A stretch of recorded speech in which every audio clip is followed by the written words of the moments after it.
햇살이 달콤하게 다가와 새파란 파도가 상큼하게 밀려와 바닷가에서 처음 만난 그때 콩닥콩닥 난 사랑에 빠졌어. 용기 내 건넨 부끄러운 한마디 차갑게 돌아온 황당한 머리 이럴 수가 어머나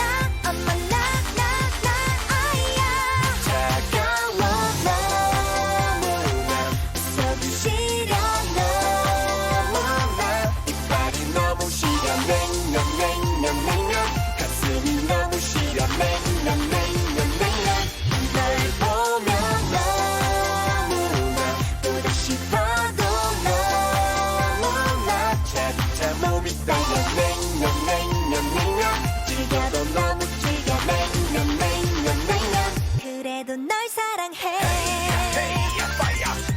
오 아가씨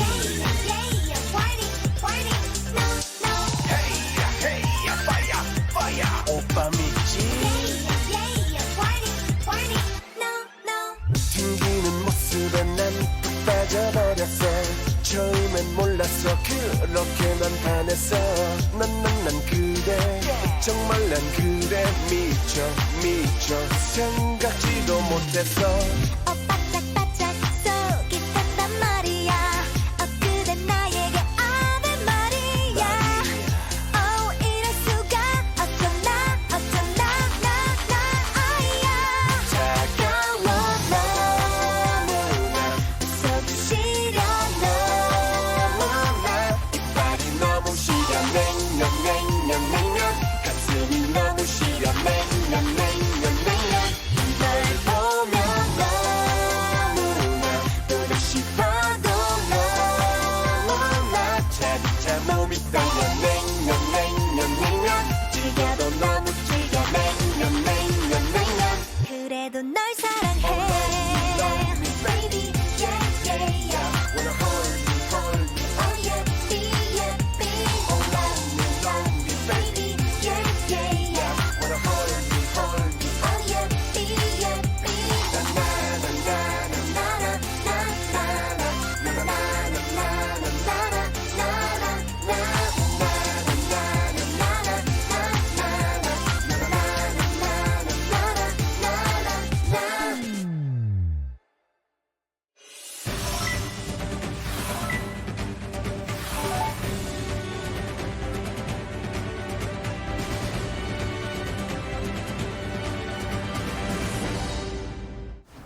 여러분의 저녁을 책임지겠습니다. 소통하는 재미 뉴스프리 데스크 아나운서 김민호입니다. 안녕하세요. 성지원 기자입니다.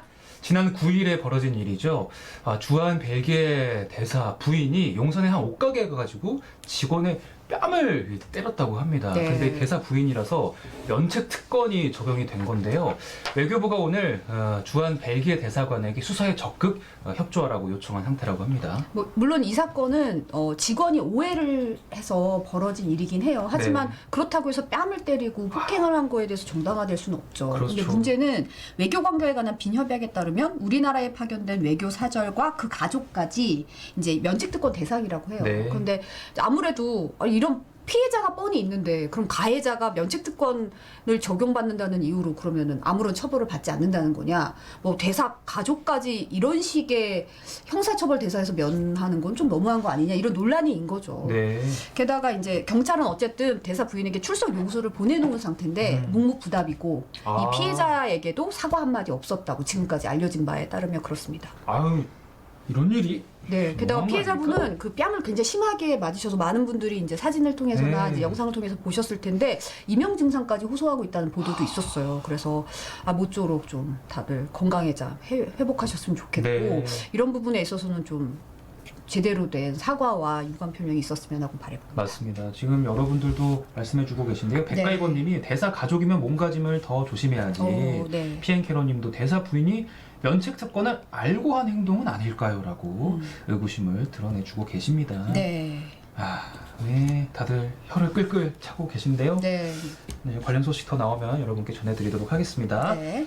오늘의 신청곡은요, 이세희님이 예전부터 신청하신 명카 드라이브의 냉면 틀어드렸습니다. 저희가 사실은 목요일날 날이 덥다고 해서 목요일로 예정을 했었는데 오늘이 더 더웠대요. 그래서 그러니까요. 오늘 급하게 신청곡을 틀어드렸습니다. 오늘 제가 반팔 입고 밖에 나갔는데도 덥더라고요. 그러니까 28도까지인가 올라가던데 여러분 더운 날씨 어떻게 보내셨는지. 첫 냉면을 궁금해요. 드셨나요 올해? 아직 저는 못 먹었어요. 드셨어요? 네, 저는 첫 냉면 먹었습니다. 어떤 냉면 드셨나요? 을밀대, 오. 을땡땡에 아. 건행으로 해서 예.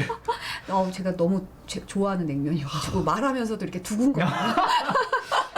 평양냉면 네. 너무 맛있죠. 박수빈님이 김민호 아나운서님, 성지영 기자님 무더운 날씨 잘 버티셨나요? 하셨어요. 네. 유튜브 은님은 춥다고 무슨 냉면이냐고. 추위를 많이 타시나 보죠? 예. PN캐로님은 오늘 냉면 날씨 맞네요 하셨어요. PN캐로님 유천 칡냉면 먹었어요. 칡냉면도 저도 좋아합니다. 비빔면 드시는 분도 계시네. 빌로바TV님. 네, 아까 러블리너님이 목살 묵은지 김치찜 준비하고 계시다고. 너무 부럽네요. 네. 목살 맛있고 묵은지 맛있는데 이걸 찜으로. 이야. 오늘 빌로바TV님이 김민호 아나운서 사파리 느낌이래요. 왠지 아마존 익스프레스 댄스 쳐야 될 것 같지 않나요? 어서 오세요, 여러분. 프리데스크입니다. 네. 프린터 여러분. 오늘 인생 잘 하셨어요? 예. 빌로바TV님 저 고기 예찬은요 하셨어요. 네. 딤딤님께서 을밀대는 겨울에 양지탕도 맛있대요. 드셔보셨어요? 네, 맛있어요. 그렇군요. 다 사랑입니다. 예. 모자도 써달라고 하시는데요. 모자는 아직 없는데 해말 모자가 어디 저기 아니 준비가. 그거 말고 아마존 이렇게 예. 인디아나 존스 모자 써야 되는 거 아니에요? 이렇게. 예, 아직 구하면 제가 써보겠습니다. 백가이버님이 사냥꾼 같다고. 오늘 또 제가 이분을 또 사냥을 하러 나왔습니다. 네, 오늘 고정 코너의 주인공 만나러 가볼까요? 알겠습니다. 네. 네, 가시죠.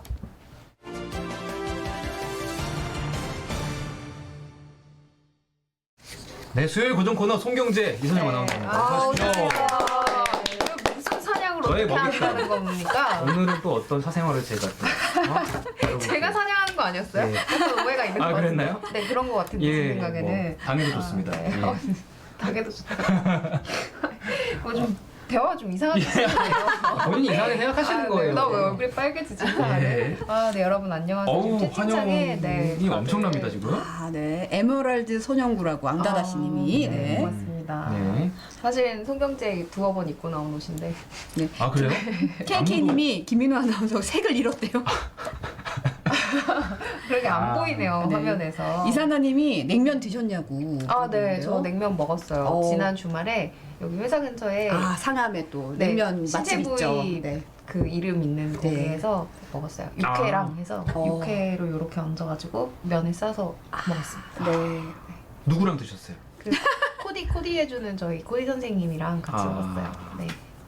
주말에 제가 일하러 나오거든요. 그쵸. 사무에. 네네네. 예. 주말이면 약간 그런 맛이 있어요. 맛집을 줄 안 서고 먹을 수 있는. 그런 그 맛이 집도 있죠. 그렇고 약간 몇 군데 맛집이 항상 줄 서야 먹을 수 있는데 네. 주말에는 약간 한가해서 그런 또 메리트가 있더라고요. 크게 위로가 안 되네요. 1년째 주말 출근을 했기 때문에. 네. 오늘 주제가 냉면인가요? 네. 엄청 길어지는 냉면 이야기가. 김창구님이 둘이 서로 물고 뜯는 관계 같은 느낌. 톰과 제리 같은 관계죠. 이 두 분은. 저예요? 아닌데? 되게 서로 지지해주는 관계 아닌가? 네? 아닌가요? 예. 첫 소식이 뭘까요? 잠시만요. 예. 아니 그 무슨 세대 하는 그런 거 이제 한번 또 얘기해 보려고 하는데 네. 송경제에서 뭐 MZ 세대도 얘기하고 무슨 세대 이런 거 되게 많이 얘기하잖아요. 그렇죠. 요새 2030들은 그런 별명이 참 많은 편인데 성지영 기자 2030 시절에는 무슨 세대? 노코멘트입니다. 연식이 너무 드러나기 때문에. 네. Z까지 네. 왔잖아요. 네. 근데 네. 어디쯤이었는지 대충 알겠지만 네. 아시죠? 네. 여러분들도 궁금한데 그러게 어떤 세대셨나요? 어떤 세대셨는지 그러게요. 궁금하네요. 백가이버님 MZ 세대 뭐냐고. MZ 세대는 이제 밀레니얼 세대와 이제 Z 세대를 합친 용어인데 민호랑 저는 한 이제 88년생이니까 밀레니얼에 어떻게 가까이 이렇게 끼일 수 있을 것 같고, 그쵸. 네네. 어떻게든 우겨서. 네, 들어갈 수 있을 것 같고 이제 Z 세대는 한 95년 6년에 태어난 그런 친구들 Z 세대라고 하는데 이 MZ 세대가 디지털에 이렇게 친숙하고 이런 특징이 있다고 이 자리에서 한 6번째 얘기하는 것 같아요. 백가이버님한테 뭐라 하시는 거예요? 아니 그냥 제가 이제 6번째 얘기하고 있다 이거. 예. KK님이 신세대 하셨어요. 신세대. 신세대셨군요. 신세대. 옛날에 들어본 네. 마중물님 X세대래요. 같은 네. 느낌. X. 같고. 네. 아무튼 요새 2030들은 참 별명이 많은 것 같은데 김민호 아나운서랑 제가 이제 0708학번 요 세대거든요. 네, 그래서 네. 저희 때는 좀 슬픈 별명이 있었어요. 뭐 삼포 세대. 아. 뭐 결혼, 취업, 출산 포기했다 해서 삼포 세대, 그리고 또 뭐 88만 원 세대, 최저임금도 못 받고 네네. 인턴 같은 걸로 열정페이 받던 그런 별명도 있었는데, 또 최근에는 이제 저희 세대를 이르는 말 중에 파이어족이라는 말이 생겼어요. 파이어족이요? 네, 파이어 오. 들어보셨어요? 요 파이어 이거요? 파이어. 아, 그것도 너무 슬픈데. 보통 파이어. 트럼프 전 대통령의 네. 오랜만에 소환되는. 그러니까요. 네. 예. 네. 파이어족 저는 오늘 점심에 처음 들었어요. 오. 이게 그 코인이나 뭐 주식으로 대박난 분들이 직장을 그만두는 그럼 좋은 거네요? 사례가 있대요. 오. 아 그래서 약간 불같이 약간 아. 뭐랄까 확 타오르는. 네, 타오르는 아. 그런 분들인가요? 아, 이분들? 회사에 불 지르고 나간다. 방화 내 마음에 불을 질렀네요. 네. 네. 네, 그런 뜻이 아니라 이제 파이어족이 이제 경제적 자립, 조기 퇴직한 그 영어의 앞글자를 딴 거예요. 그래서 뭐 파이낸셜 뭐 이런. 네, 경제적 자립해서 뭐 파이낸셜 인디펜던스, 그리고 조기 갑자기 퇴직. 목소리가 잦아들어요. 이게 다 그렇죠. 대한민국 네. 국민들이 아, 이제 영어 잘하시잖아요. 당당하게 이상하게 말씀하셔야죠. 좀 그렇게 작아지더라고요. 또 이제 RE는 조기 퇴직해서 retire 나가고 있으면 자막 나가고 있어요. early. 네. 아, retire 네. early. 예, 이렇게 네. 돼서 fire 이런 뜻이었고, 그러니까 2030 세대, 이제 1980년대생 이후가 지금 한창 경제 활동하고 있잖아요. 이 친구들이 젊은 시대에 바짝 벌어서 나는 회사 생활을 금방 이제 떨쳐버리겠다라는 건데, 이제 바짝 버는 게 회사가 아닌 거죠. 주식이나 뭐 가상화폐라든지 뭐 이런 이제 재테크 수단을 통해서 확 벌겠다라는 그 의욕을 가진 세대들이고, 그러니까 조기 은퇴에 대한 희망이 그렇죠. 낭낭한 그런 세대를 네. 일컫는 말인 거죠. 네, 모든 네. 사람이 그렇게 할 수는 없지만 그게 약간 하나의 희망사항인 거. 네. 네. 가늘고 길게 가겠다는 세대랑은 좀 다르다 이런 거죠. 초반에 확 벌어보겠다라는 네. 그런 세대고, 실제로 이제 금융위원회를 통해서 조사한 사실을 좀 보니까 빗썸, 업비트, 코빗코인, 이게 주요 가상화폐 아, 네, 거래소잖아요. 그쵸. 네. 요 4개 거래소의 투자자 현황, 이걸 한번 봤더니 올해 1분기에 새로 가상화폐에 투자한 10명 중 6명, 60%가 아. 2030 세대였대요. 그러니까 그만큼 이 재테크에 대한 내가 한몫 두둑히 챙기겠다라는 열망을 가진 사람들 중 2030 세대가 많은 거죠. 그러니까 뭐 지금 사실 가상자산 열풍이 뭐 가자 이게 유행했던 2017, 18년보다 더 좀 그러니까요. 열띤 것 같지 않나요? 네. 그래서 이렇게 올 초만 이제 데뷔를 해보더라도 비트코인 같은 경우 거의 2배 올랐죠. 네. 지금 뭐 잠깐 주춤하기는 하지만, 그러니까 그런 식이고, 또 비트코인 외에도 이제 다른 군소 코인들이 굉장히 많잖아요. 이걸 통칭해서 알트코인이라고 하는데, 이 알트코인들 중에서 가격 상승폭이 어마어마했던 코인들이 몇 개 있거든요. 좀 언급을 해보자면 최근 6개월간이에요. 가장 어마어마한 상승률을 기록한 이제 코인이 칠리즈인데요. 5,321.49%. 세타퓨엘이 3,239.19%. 스톰엑스는 2,680.59%. 그러니까 이게 막 53배, 무슨 32배, 26배 이렇게 어마어마하다는 건 내가 1,000만 원만 냈어도 지금 이게 수십억 원이 됐다는 얘기잖아요. 네. 근데 코인 이름이 약간 농구단 이름 같네요. 네. 야구단 이름 내지 맞아요. 뭔가 네. 스톰엑스 뭐 이러니까 약간 게임 그러게요. 회사 이름 같고 좀 느낌이 다르긴 하네요. 네. 네. 이 이름 따라서 약간 이름 마음에 들어가지고 사시는 분도 계시잖아요. 그 이름을 되게 좀 재밌게 짓는 것 같아요. 이렇게. 그러네요. 미디어 저널님이 파이어족 저런 네이밍은 누가 하나 뭐 이런 얘기 하셨어요. 그러게요. 네. 아, 지금 수익률만 봐도 53배 정도면은 진짜 어마어마한 건데, 실제로 이제 뭐 직장인 익명 커뮤니티에 이런 썰을 올리고 뭐 퇴사를 했다 이런 글까지 지금 올라오고 있는 상황이라고요? 그게 한두 건이 아니라서 요새 이제 직장인들 사이에서 굉장한 뭐랄까요? 화제가 되고 있는데, 한번 네네. 글을 하나 볼까요? 네. 그러니까 이 글을 보면 지금 시드 5천만 원으로 400억까지 불린 사람이 회사에 의해 권고사직 당했다며, 그러니까 오. 삼성전자에 다니는 어떤 사람이 이랬다며 하면서 이제 하는 내용이에요. 그러니까 이게 어떤 내용이냐면은 그 삼성전자가 이 분이 가상자산으로 이렇게 어마어마하게 돈을 버니까 일에 집중을 못하는 것 같고 해서 권고사직을 이제 권해서 결국 회사를 나왔다라는 이제 추정인 글이고 네. 이 이야기에 해당되는 이제 송모 씨가 실제로 퇴사하면서 돌린 메일까지 인터넷상에서 돌면서 와 이게 실화구나 라면서 이제 사람들이 이야기를 하고 있고 네. 사실 뭐 인터넷상의 성공시나 뭐 이런 건 굉장히 여러 건인데 한 개만 더 이제 이야기를 해보자면은 지난달에 이제 신한카드에 다니던 한모 씨가 퇴사했다는 사실이 알려졌어요. 네. 그래서 한 언론사에서 인터뷰를 실제로 했고 들어보니 이제 그 대출을 1억 원 받아가지고 암호화폐에 총 2억 5천만 원을 투자했대요. 요거를 30억으로 물렸다고 합니다. 와. 이런 이야기들이 막 도는 거죠 지금. 네. 성공 신화네요. 진짜. 엄청나네요. 네. 저는 얼마나 벌었길래 대체 퇴사를 하나 했더니 이 정도 금액이면 약간 저도 약간 좀 이해가 돼. 지금 김민우 아나운서를 걱정하는 분들의 댓글에 올라오고 있어요. 예. 꽃은 핀다님이 한탕비 조심합시다. 김민우 아나운서 현혹되지 맙시다. 어떤 장투 하셨어요. 장투. 저 주식하는 이유도 혹시 그거 아니냐고 여쭤보시는데 저는 그럴 깜냥은 안 되고요. 네. 사실 이런 이야기 들으면 이렇게 월급 받는 저희 같은 사람들은 약간 바보가 된 것 같은 맞아. 느낌도 들거든요.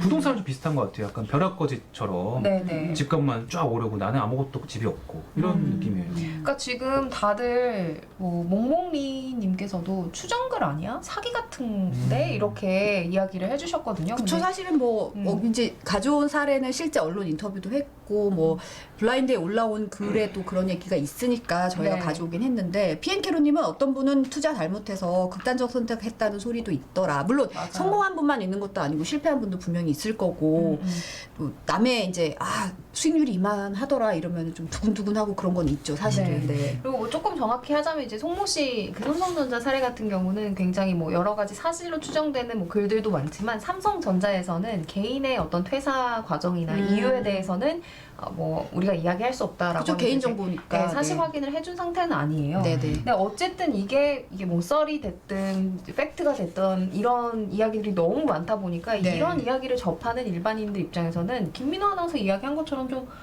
내가 바본가? 나만 이렇게 바보같이 한 푼 두 푼 모으는 건가? 이런 허탈감이 들 수밖에 없는 것 같거든요. 네. 또 이제 어떤 사례는 한 취업준비생인데 30배를 번 거예요. 근데 취업준비생이다 보니까 시드머니가 많지 않아서 100만 원밖에 못 투자해서 나는 너무 운이 안 좋았다라고 이야기를 30배를 하더라고요. 벌어도. 네네. 근데 사실 우리가 이제 월급을 보면 참 작고 귀엽잖아요. 그래서 이걸로 이제 서울에 있는 집을 산다? 이걸 꿈꿀 수조차 없다 보니까 이렇게 이런 인증글들이 더 우울해지는 측면이 있는 것 같아요. 네. 믿기 싫고. 네. 사실 근데 이렇게 대박난 경우는 약간 좀 부풀려서 사람들한테 전달되는 경향이 그렇죠. 있잖아요. 네네. 산성 막걸리님도 반대로 말하면 한 방에 길바닥에 나앉을 수 있다는 말이겠죠. 네, 맞아요. 라고 맞습니다. 말씀하셨고요. 그리고 실패한 케이스도 많다고 룩이님께서 실패한 케이스는 사실 이렇게 전파력이 세지 않죠. 네. 네. 한두 건의 이렇게 큰 사건들, 성공한 이야기가 이렇게 많이 도는 거지. 꽃은 핀다님이 코인 투자해서 피 봤어요. 하지 마세요. 현혹되지 마세요. 하셨어요. 네. 네. 맞아요. 근데 피해보는 분들도 분명히 계시거든요. 잘 드러나지 않아서 그렇죠. 네. 조지 마이클 님도 저 정도 벌었다는 얘기는 누군가 저만큼 손실을 봤다는 얘기입니다. 번거 부러워하지 마시고 잃지 않은 걸 다행이라고 생각하세요. 뭐 이런 얘기 하셨는데요. 네. 빌로바 TV님이 벼락부자 돼도 내 능력으로 안 벌면 까먹게 돼 있음 하셨습니다. 이 말이 사실 맞다는 생각도 들고 사실 요즘 이런 얘기를 듣다 보면 너무 꼰대 같은 느낌이긴 한데 가장 기본을 잊어버리고 있는 게 아닌가. 어쨌든 뭐 작고 귀엽든 어떤 월급이든 꼬박꼬박 들어오는 돈을 알뜰살뜰 모아서 이제 쓸데없는 소비 안 하고 차곡차곡 모으는 재미와 기쁨과 그리고 그게 또 아니나 다를까 이제 그 빌로바 TV님도 얘기하셨는데 이제 뭐 안 벌면 까먹게 되고 뭐 이런 게 굉장히 중요하잖아요 사실은. 네. 그런 거를 뭐 그건 별거 아니고 내가 이거 벌어서 수익률 얼마 뭐 나 이만큼 벌었어 이런 거에 대해서 사람들이 다 저걸 해야지 성공하는 거고 나는 되게 바보짓을 하는구나 라는 박탈감이 주는 그 좀 잘못된 그런 신호가 좀 있는 것 같아서 좀 안타까운 측면도 있어요. 네. 맞아요. 근데 이제 현실에서 뭔가 금리도 워낙 낮고 이렇게 월급도 좀 이 물가 상승률 대비 낮고 하다 보니까 계속해서 이렇게 탈출구를 찾는 것 같아서 좀 마음이 안 좋네요. 네. 네. 미디어 저널님이 영끌 비투는 인생 폭망입니다. YJK님은 코인은 그냥 폭탄 돌리기임 이렇게 하셨어요. 그러게요. 서울 바른수학님도 코인은 가치가 만들어지는 것이 아니고 제로섬일 텐데 하셨는데 이제 또 성공담이 들리면 아 이걸 해볼까 이런 생각도 많이 들고 근데 또 이런 상황에서 현실적으로 뭐 아까도 월급 모아서 작고 귀여워서 오래 보고 싶은데 순식간에 증발하는 내 월급이라고 KK님이 얘기하셨는데 맞아요. 이렇게 통과하는 느낌이죠. 월급 통장을 통과하는 느낌이고 그런 게 있는데 9월에 또 가상화폐 거래소가 무더기로 문을 닫을 거라는 얘기가 곳곳에서 들려오고 있더라고요. 이건 네. 어떤 내용이죠? 그러니까 특금법, 그러니까 특정금융거래정보법 개정안이 이제 시행이 되면서 좀 바뀌는 내용이 있어서 이 부분까지 생각해서 가상자산 투자를 고려해 보셔야 된다 이런 얘기 좀 해보고 싶거든요. 그러니까 간략하게 얘기하면 이제 가상화폐 거래소의 종합 검증 역할을 맡은 이제 시중은행이 앞으로는 더욱 깐깐하게 이 가상화폐 거래소를 검증해야 된다라는 의무가 부여가 되거든요. 이 내용을 어제 리포트에서 다뤘으니까 잠깐 보고 오시죠. 네. 한 가상화폐 거래소. 입금 계좌로 돈을 보냈는데 이체가 안 됩니다. 알고 보니 이미 지난 금요일부터 입금이 잠정 중단됐습니다. 은행이 이 거래소에서 자금 세탁이 될 가능성이 높다며 입금을 막아버렸습니다. 국내 가상화폐 거래소는 100여 곳. 이 가운데 은행이 발급해준 실명 계좌로 거래하는 곳은 4곳에 불과합니다. 나머지 대부분은 개인 투자자들 각자의 실명 계좌도 없이 그냥 거래소 법인 계좌 하나로 거래합니다. 누가 얼마를 언제 투자했는지 제대로 관리가 안 되니 사고 위험도 크고 자금 세탁 가능성도 있습니다. 그래서 금융당국은 9월부터 모든 가상화폐 거래소에 실명 계좌 발급을 의무화했습니다. 그러려면 은행이 거래에 필요한 계좌를 발급해줘야 합니다. 하지만 은행들은 몸을 사리고 있습니다. 괜히 계좌를 발급해줬다가 가상화폐 거래소에서 자금 세탁이나 해킹 같은 사고가 터지면 골치 아파지기 때문입니다. 은행에서 좀 꺼리는 것 같아요. 이게 책임 소재가 은행에 있다 보니까 가상화폐라는 게 리스크가 크잖아요.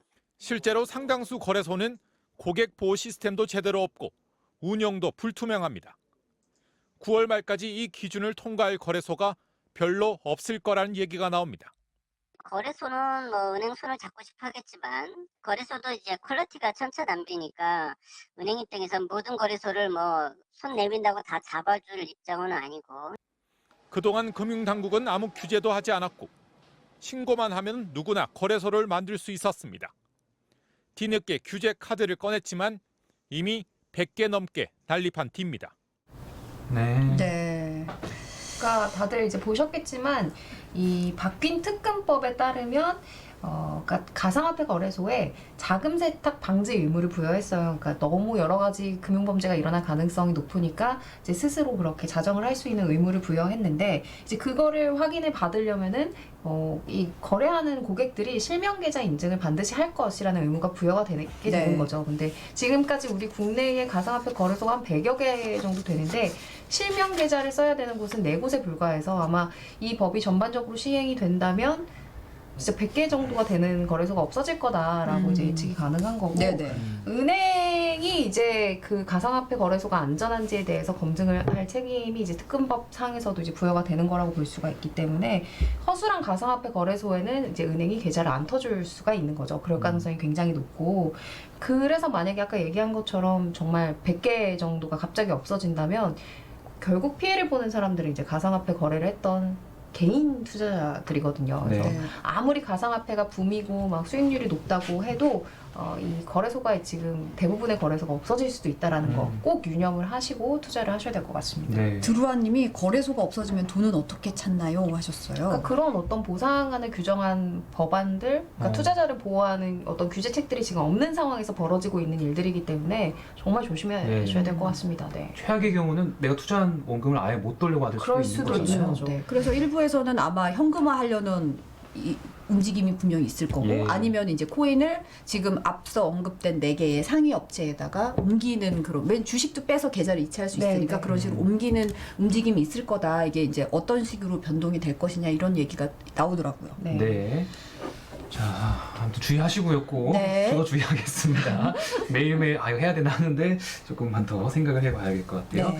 자, 제가 다음 소식은 살짝 보니까 어제 이게 난리가 났던 내용이더라고요. 저도 그래가지고 저 사실 굉장히 오래 인터넷 업체 한 곳을 쓰다가 바꾼 지 최근이거든요. 네. 네. 잘했다라는 생각이 든 게 어제 한 유튜버가 올린 영상이 하루 종일 난리였습니다. 그러니까 오늘 기준 구독자가 170만에 달하는 IT 유튜버 이섭이 자신이 쓰고 있는 인터넷 그 업체가 KT였는데 이상하게 속도가 느린 것 같다. 왜냐면 이제 유튜버다 보니까 자신이 찍은 영상 업로드 하잖아요. 그쵸. 너무 안 올라가서 이게 음. 도대체 왜 이렇게 안 올라갈까 하고 이제 속도를 측정해봤더니 이썸이 이제 10기가짜리 10기가면 굉장히 빠른 그쵸. 서비스인데 네네. 이걸 사용하고 있었는데 실제로 속도 측정을 해보니까 100메가바이트까지밖에 안 나왔다. 그럼 정말 느린 건데요? 이게 몇 배나 다운된 거죠? 한 100배? 100배 아닌가요? 100배 이상, 네, 네. 100배가 맞나요? 네. 군대생 10기가 1기가 100메가.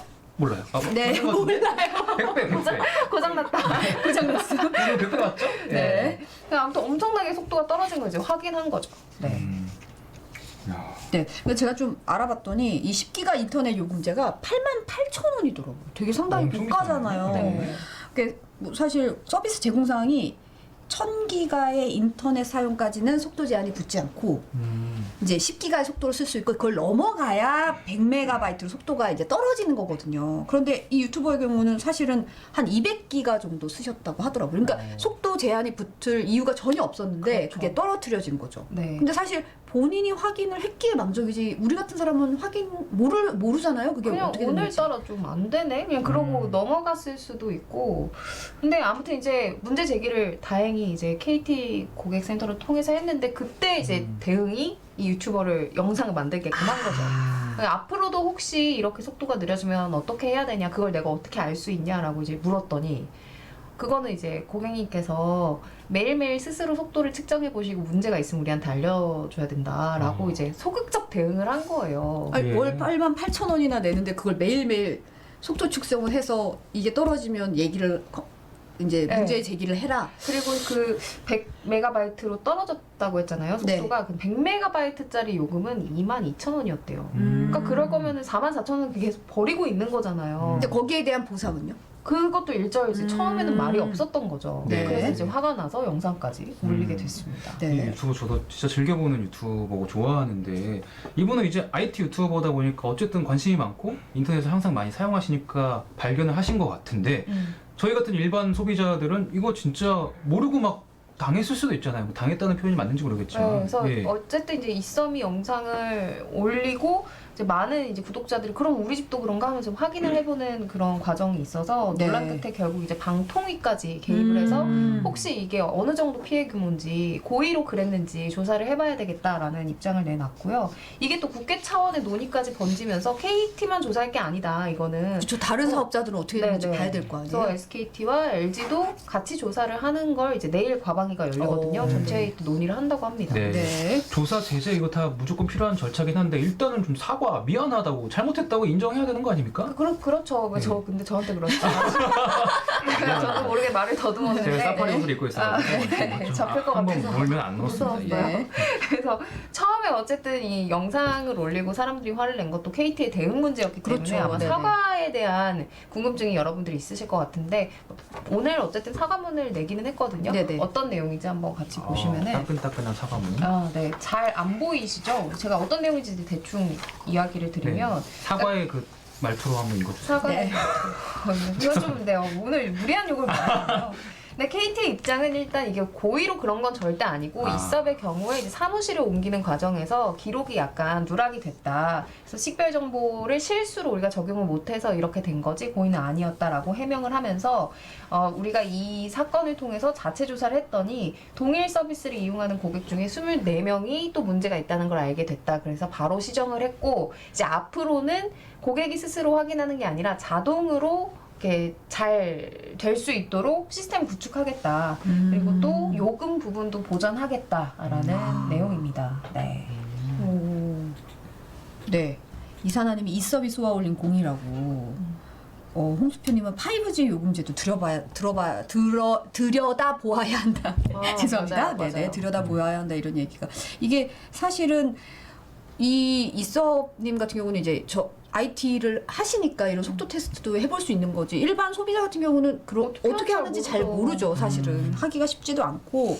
제가 그 해당 유튜버 채널에서 댓글 한번 읽어보고 왔었는데 이런 댓글이 있었어요. 이 영상 절대 내리지 말아주세요. 이 영상이 이와 같은 서비스를 하는 통신사에게 고객 서비스에 대한 긍정적인 경고와 품질 향상에 대한 자극이 될 수 있습니다. 라고 S준킴님이 남겨주셨거든요. 이렇게 조사하면 다 나오는데. 맞아요. 그 뭐 초기 대응을 잘했다고 하면 이런 일도 없었을 거고, 어떻게 보면 일반적인 시청자분들도 여기도 다른 분들도 이제 이 테스트 한번 해보시라고, 속도 테스트, 미디어 저널님도 인터넷 속도 반드시 체크해보시라고 얘기를 하셨어요. 그래서 네, 이런 부분에서는 이제 좀 대기업들이 좀 잘 대응을 하고 이런 사후 처리도 잘 해야 될 것 같아요. 맞아요. 맞습니다. 네.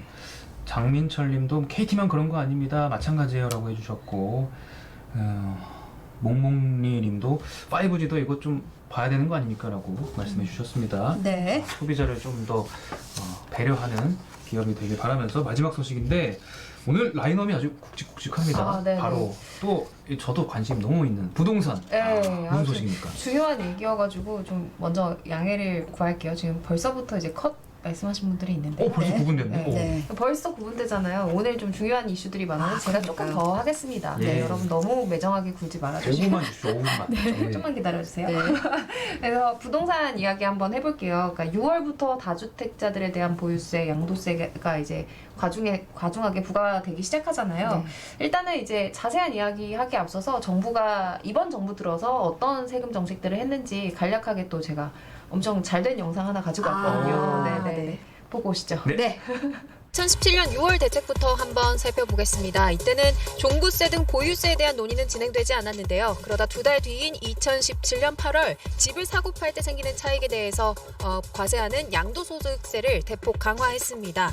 그래도 서울 수도권 아파트 가격이 계속해서 오르자 1년 후인 2018년 9.13 대책을 발표했는데요. 이때 골자는 종합부동산세를 대폭 올리는 거였습니다. 최대 1.2%포인트까지 인상해서 최고 세율을 3.2%까지 조정했는데요. 그래도 아파트 가격은 계속해서 올랐고 2019년 12월 대책을 다시 발표합니다. 이때 종합부동산세를 4%까지 인상했는데 한 반년 만인 2020년 7월에 다시 종합부동산세율을 최고 6%까지 인상시켰습니다. 이때 다주택자에 대한 양도세와 취득세도 함께 인상했습니다. 저분이 참 진행을 잘하시네요. 예. 네. 진짜 너무 아름다우신데. 저분 누구시죠? 저랑 예. 가깝게 지내시는 분인데요. 좀 닮긴 한 것 같아요. 네. 마이클 죽수님이 같은 이름 다른 사람이라고. 아 그렇게 다른가? 아니에요. 아 근데 아닙니다. 지금 여러분 내용에 집중하셔야 아, 그렇죠. 돼요. 네. 거의 4번에 걸쳐서 계속해서 이제 보유세가 인상이 됐거든요. 그래서 이렇게 세금을 올린 이유는 이렇게 부동산을 너무 과도하게 가지고 있지 말고 좀 내놔라라는 취지에서 이번 정부에서는 이제 부동산 관련한 세금을 계속해서 늘리는 쪽으로 결정을 해왔는데 네. 그런데 지금 결과적으로 보니까 6월 이제 중과세를 앞두고 사람들이 세금 때문에 집을 내놓는 게 아니고 이게 어쨌든 다른 세금인 증여세를 차라리 내고라도 매도는 안 하고 있는 현상이 벌어지고 있대요. 증여가 많이 늘어났다는 거죠? 네네. 그래서 지난달 이제 강남 아파트 증여가 812건이었는데 이게 어느 정도 많은 거냐면 그 전달에는 129건밖에 이루어지지 않았어요. 그러니까 네. 6월에 있을 그 중과를 앞두고 급히 증여를 하기 시작했다고 추정을 할 수가 있는 거죠. 그래서 6.3배나 증가한 수치고 이 800여 건이 부동산원이 조사를 시작한 이래 역대급이었던 게 2018년 6월에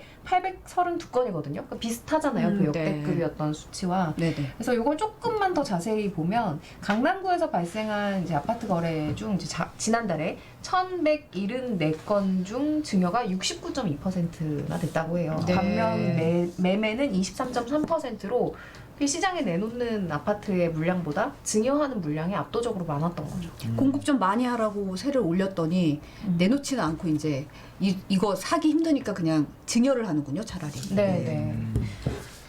그래서 이제 오히려 시장에 매물이 안 나오고 있고 또 그러다 보니 계속해서 서울 집값이 안 잡히고 공급 자체도 딱히 늘어나지는 않는 상황이다 보니까 부유층 자녀들에게 지금 그냥 집을 물려주자라고 결정을 하는 사람들이 있고 또 좀 고령자 중에서 다주택자들 같은 경우에는 종부세, 양도세가 너무 비싸니까 차라리 약간 절세 개념으로 조금 덜 낼 수 있는 증여세를 내는 게 낫다 해서 친족들에게 아파트를 이제 이렇게 주는 그런 사례가 많다고 하네요. 네. 자, 그래서 이제 부동산 관련 세금이 이제 좀 완화될 조짐을 보이고 있다. 이렇게 이해하면 될까요? 네. 그러니까 뭐 전반적으로 완화가 된다라고 말하기는 좀 무리가 있겠지만 어쨌든 종부세에 대해서 일단 기준 완화 이야기가 나오고 있어요. 이제 좀 분위기는 완전 확정된 안이 나온 건 네, 아니지만 네. 약간 그런 얘기가 좀 나오고 있죠, 사실. 네, 일단 이제 우리가 크게 이제 부동산에 대한 보유세라 그러면 보유세라 그러면 종부세를 먼저 좀 떠올리잖아요. 종합부동산세가 이제 뭐 땅이나 건물이나 뭐 주택이나 이런 걸 가지고 있다고 해서 누구나 다 내는 게 아니라 비싼 부동산을 가지고 있는 사람에게 부여하는 게 그렇죠. 종합부동산. 네. 약간 징벌적 성격이 있는 거죠. 네. 너 그렇게 부자야? 그럼 조금 가져간다. 이런 의미인데 이 비싼 부동산이라는 기준이 지금까지는 9억이었어요. 네. 9억이라고 하면 사실 서울에 살고 있는 그 분들 중에서 우리 집은 부자는 아니지만 9억짜리 집은 어떡하다 보니 있는데 전반적으로 인상이 되면서 네. 아파트값 여기 네, 그런 분들이 계시잖아요. 그래서 이게 정말 부유한 사람들에게 과세하려던 그 본래 취지는 없어지고 너무 많은 사람들에게 세금을 중산층에 걷게 된다라는 비판이 이어지면서 이 비싼 부동산이라는 정의를 조금 더 엄격하게 해야 된다. 그래서 12억 원으로 정의를 다시 하자라는 이제 논의가 이제 이루어지고 있는 거죠. 그래서 만약에 지금 9억인 이 기준을 12억으로 완화하게 되면 서울 시민의 16%가 냈던 종부세를 이제는 서울 시민의 2.6% 정도가 내게 된다고 합니다. 13%포인트 이상 줄어드는 거죠. 네. 네. 사실 뭐 댓글로도 종부세 내면 부유한 거 아니냐 이런 얘기 하시는 분들도 네네. 있는데요. 사실 또 재산세도 있잖아요. 재산세 논의는 어떻게 되고 있나요? 그러니까 이제 재산세는 종부세랑 차이가 무조건 내는 세금이에요. 네. 비싼 부동산이 아니더라도. 그래서 부동산에 대한 재산세 논의는 다주택자들에게는 몰라도 주택 하나만 정말 살기 위해서 가지고 있는 사람들에 대한 재산세 좀 깎아줘야 되는 거 아니냐라는 이야기가 이제 여야 안팎에서 나오고 있기는 한데 사실 그 지자체의 수입 중에서 가장 큰 부분을 차지하는 게 이 재산세래요. 네, 맞아요. 네. 그래서 이거를 함부로 이제 줄였다가는 이제 예산 정책에 문제가 생기겠죠. 그래서 쉽게 추진은 될 것 같진 않은데 이야기는 모락모락 나오고 있는 상황이어서 지켜봐야 될 것 같습니다. 네. 자, 여기까지입니다. 예. 저희가 오늘- 카레는 먹어야 되거든요. 네. 고생하셨고요. 다음 주에 뵙겠습니다. 고맙습니다. 네, 감사합니다.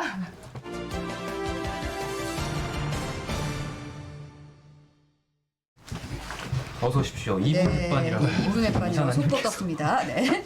좀 길게 하라고 했더니 정말 길게 하시네. 자, 오늘 시간 없으니까 빨리 다 가겠습니다. 네. 오늘 첫 번째는 위안부 피해자분들의 2차 손배에 대한 판결이 있었는데 네, 패했습니다. 네. 이게 네. 지난 1월 달에는 1차 승소를 했는데 이번에는 법원이 뭐라고 그랬냐면 그 주권 면제론을 인정을 한 거예요. 네. 그러니까 한 나라를 다른 나라 법정에 세울 수 없다. 네. 그래서 이제 저희가 이제 밀도 있게 한번 탑블록에서 다룰 예정이고요. 네. 뭐 이상직 의원 체포동의안은 가결됐죠 오늘. 네. 됐는데 이스타항공의 수백억 원대 어떤 손해를 끼친 혐의인데 255명이 이제 참석해가지고 찬성이 206표가 나왔습니다. 자, 그다음 오늘 너무 재미없죠. 어제 너무 재밌어서 오늘 재미없게 하려고. 제가 오늘 저희 부국장님께서 그러시더라고요. 오. 새말 모자 절대 쓰지 말라고. 아, 보셨구나. 네, 아무리 유튜브지만 어떻게 이렇게 진행이 안 될 정도로 빵 터지게 하면 안 된다. 어제 상당히 곤란하셨잖아요, 어제. 그죠? 네. 네. 플레이어님이 방학 대비에 충격 받으셨나 말끔하게 입고 오셨다고. 네, 오늘 환영합니다. 무슨 방학집입니까? 보라색. 보랏개비, 보라돌입니까? 아무튼. 예. 자, 오늘 신규 확진자가 731명인데요. 일주일 만에 700명대가 된 거죠. 네. 그 새학기에 이제 교직원하고 학생 확진자가 2,000명이 넘는다고 해요, 지금. 상당히 학교도 좀 위험한 상황이어가지고 네네. 서울 지역은 선제적으로 PCR 검사를 하기로 했다고 합니다. 네네. 자, 그다음에 EMA 유럽 의약품청에서 그 얀센 백신 관련해가지고 조사 결과를 발표했는데 연관성은 있다, 혈전이랑. 네. 근데 매우 매우 드문 희귀혈전 이게 이제 좀 근데 그게 하지만 이제 접종하는 이익이 그 위험보다 더 크기 때문에 카이로스미 731부터가 왜 나옵니까 지금? 네, 아무튼 자 근데 아무튼 뭐 좀 계속 적정을 해야 된다는 얘기를 했습니다. 네. 그다음에 이건희 컬렉션이라는 게 있대요. 이게 네, 뭐냐면 삼성가에서 모아놓은 어떤 미술품 뭐 이런 건데 이게 한 3조 원 정도 되는데 그 중에 1.5원어치 정도를 기증하기로 했다고 합니다. 왜 할까요? 절세? 아 그렇죠. 다음 주에 그 삼성에서 그 상속세 이 발표를 해요. 네. 어떻게 낼지. 1조 원을 이제 기증을 하면 그만큼 좀 줄겠죠. 그렇죠. 그렇죠. 예.